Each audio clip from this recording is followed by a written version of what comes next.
Hey everybody, welcome to Wingman Wisdom. I'm Alan Warren, the RV Wingman. Today, we're going to be talking about you. Yes, you. There are so many people that send emails and leave voicemails and folks that write down in the comments down below the videos. I thought I would spend a few minutes and just kind of express my appreciation. Before I do, if you have not yet subscribed to this channel, I hope you will. Well, if this is your first video, watch this one and just pick 2 or 3 or 4 more. Watch it before you say, that's a channel I'd like to subscribe to. Don't just make your decision based upon one video because you won't get the full big picture of what Wingman Wisdom is all about. Before I begin, I want you to know how grateful I am to every single person that watches this channel. While no, it's not as big as many other YouTube channels, it never will be. The message, I think, that I try to get across, I try to communicate, will hopefully resonate with people to at least get them to think a little bit, to expand their comfort zone and to maybe adjust some of their behavior to make the world a little bit better place. I know it sounds hokey, I know it does, but you folks who subscribe to the channel and watch my videos, you know, at least I hope you know that my heart is in the right place. Recently, I did a video about people stepping forward when somebody is in trouble, somebody is in distress, the damsel in distress, step forward and help them. And I got one of the responses was from Ted Farmer. Thank you, Ted. He said, "Do you have an exclusive agreement with YouTube? I'd love to see you on Rumble. The latest video is right on." Well, no, I don't know much about Rumble. I've heard about it. I think it's a lot of political talk, and I love politics. I just try to stay away from it too much here on the channel. The honest truth is that I'm just trying to be a friend. I take you as a friend. I really do. I read your comments, I listen to your voicemail messages, and they mean something to me. You take the time to spend a few minutes with me on each video. I appreciate you spending that time, and I take the time to not only read all the emails, listen to the voicemails, but try to respond to as many people as possible. If I've not responded to you, I do apologize, but I only do this for about an hour a day, and then I'm supposed to be sort of semi-retired. If you are like me and you're sort of a curmudgeon and you're opinionated on lots of topics, I hope, as I said earlier, that you will share this with your friends, with your fellow curmudgeons, with other grumpy old men and women that see the world. We look at the world today, I think, differently. I know we do. We yearn for the days gone by, not everything. It wasn't a perfect world, never was, but the values, the sense of responsibility that each person had, care, respect, love for your fellow human being, stepping up when somebody was in trouble, you'd help them. I started a walking campaign not long ago, and I walk around the neighborhood and I'll see people that are walking my way, and I'm walking right towards them, and about half of them, they won't even look up. They know I'm there. I know they're there. So I started, when they go walking by, I go, "Good morning." Whoa. And most of them don't even know how to respond. And I don't know what that is, but where I grew up and when I grew up, when somebody said hello, you at least acknowledge them. So anyway, Ted, I do appreciate it. If you would tell me more about Rumble. I don't know. I have a hard enough time getting subscribers here on YouTube. I can't imagine being able to use another platform to get more subscribers. This is a labor of love for me, Wingman Wisdom. So, Ted, thank you, and maybe I'll look into Rumble, but I probably won't do anything with it. Another comment I'm going to read is from Ray O. Richard, and this is in response to my video about the need for more men. It was called Manliness, I believe, but it was my opinion about how men today, or young people, young boys primarily, today, they're not going to become the same kind of men that we are. Not that we're perfect, not even close, but that they don't have the same values, the same courage, the same respect for other people, the same drive, determination. There's something missing in many of them. At least that's my belief. I'm not saying everybody, but I'm saying that it's completely different. The young boys and young men I'm seeing today are not going to be, when they're an old man like me, they're probably not going to have my opinions, and maybe that's a good thing. I don't know. Let me know what you think. But Ray O. Richard says, and this is probably going to ruffle some feathers, I'm going to read it. So, yep, in agreement with you, Alan. Some of the problems you speak of come down to race. The violence we are seeing in the bigger cities from groups or gangs, isn't it nearly always from one particular ethnicity? We should be asking, why is that? Also, the people who have taken over our media and other institutions, aren't they also of another particular race of people? Nobody ever wants to point these things out for fear of being labeled a racist or a Semite. Ray, thank you for your comment, and I hope that I'm trying to be as respectful as I can. I hope that you are not saying that all black people, all Hispanic people, all of any kind of people are bad. Because if you are, I think you're dead wrong. You can't miss what color somebody is. That's denial. That's a lie. If you go, I didn't even notice. You'd be lying. Certainly you see whatever the news spoon feeds us, drips, squirts it into our brains. You can't miss that. But I try, maybe I didn't always try, but I try to think deeper. Look more than, it's all those people, it's those people over there. I see that there is a common denominator among what's happening in the inner city, with what happens with gangs, and it happens in different countries, it happens with terrorists. There's a common denominator. That common denominator is fatherless boys. Fatherless.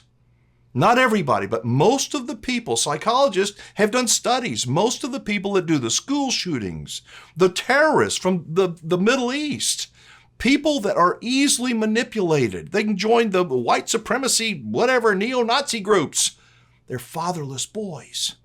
Boys need a father. They need somebody that they can look up to, someone they can respect. And fathers have dropped the ball. It's no wonder a lot of times I look at commercials on TV and TV shows, and they make men look so weak, so bad, so awful, so oppressive. It's no wonder that young boys growing up are afraid to express any kind of manliness. We don't encourage it anymore.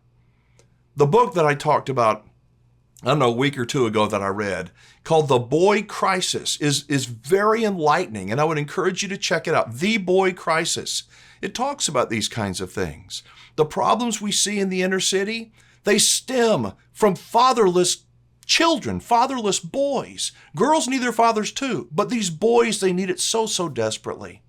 And to just castigate an entire race or an entire community, yes, we need to look at that. We need to reward fatherhood. There are rewards being a good father, but a lot of times those rewards don't come until many, many years later in life.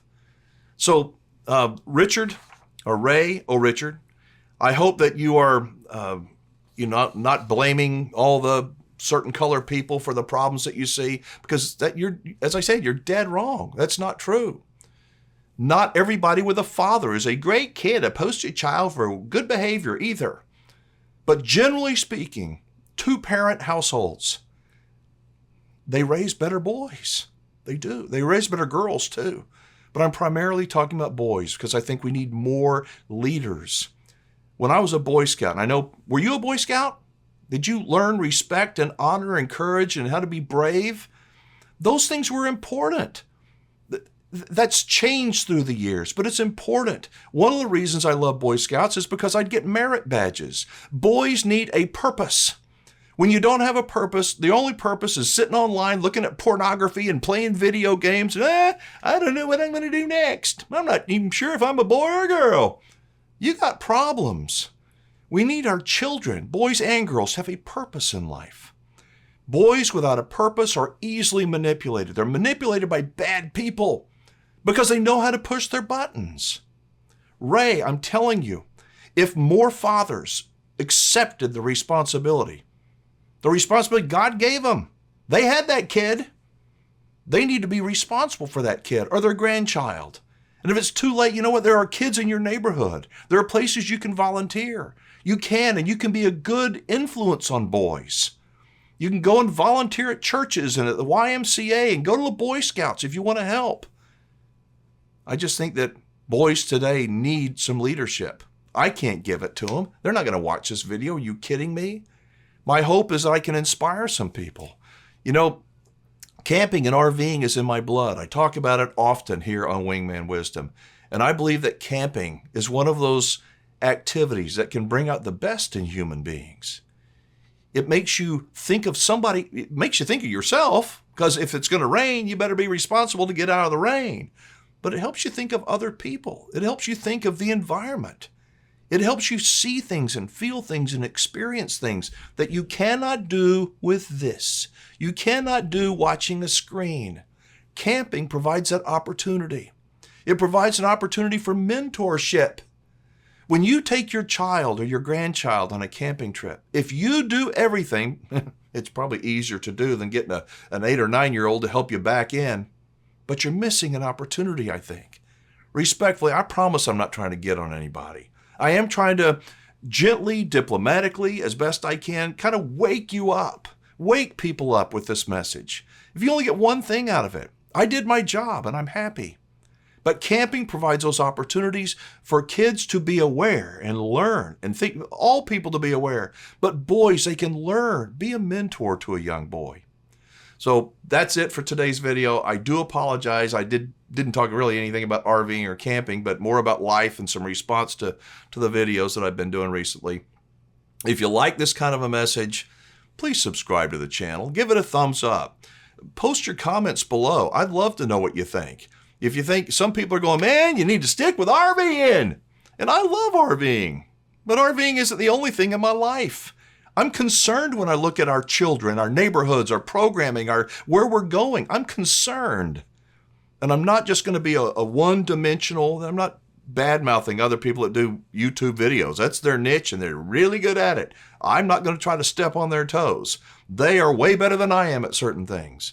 But I've got some perspective that I think if you listen, being in balance, I believe, is really important. Many of us, when we go and buy an RV, as an example, we're not in balance. We're thinking with our hearts, oh, I want this. Instead of with our heads, we have to think logically. I think we're out of balance, that the struggle is trying to figure out what the right balance is, and the right balance for me is not necessarily the right balance for you. When we're out of balance, things go wrong. When boys are out of balance and they don't have that father figure in their life, things go wrong. Then we look back and go, man, I wonder what happened to that kid. I don't wonder. It's not necessarily the kid's fault. The kid is looking for purpose. Somebody that will love them, guide them, teach them something. Even if it's to strap a friggin' belt on and blow themselves up. They feel like something. Isn't that awful? People are manipulating our young people. That's how they get into gangs. Love them. Not by giving them, showering them with stuff. Shower them with love. And TIME. That's the best gift you can give. Again, sorry, I get up on my soapbox. I cannot help myself. I have to express it. I don't have a script. I don't go, I'm not even sure what I'm going to talk about sometimes. I just turn the silly camera on and let her rip. Thank you again. I appreciate you. If you'll leave me a voicemail message or shoot me an email, and that contact info is down below. Many of you say, well, where'd you get those shirts, Wingman? It's super simple. If you click the description below, it's either the word description or more, it will open up and you'll see a link to where you can find the shirts that I buy. I pay for them just like you do, but I love them. They're not super expensive, but they're really well made and they're beautiful. And everywhere I go, people are like, oh man, I love those shirts. So you get a link to that. And some of the people that I do some consulting with is also down in the description. Thank you again. I'm Alan Warren, the RV Wingman. Be safe, have fun, play nice, and don't leave your good manners at home.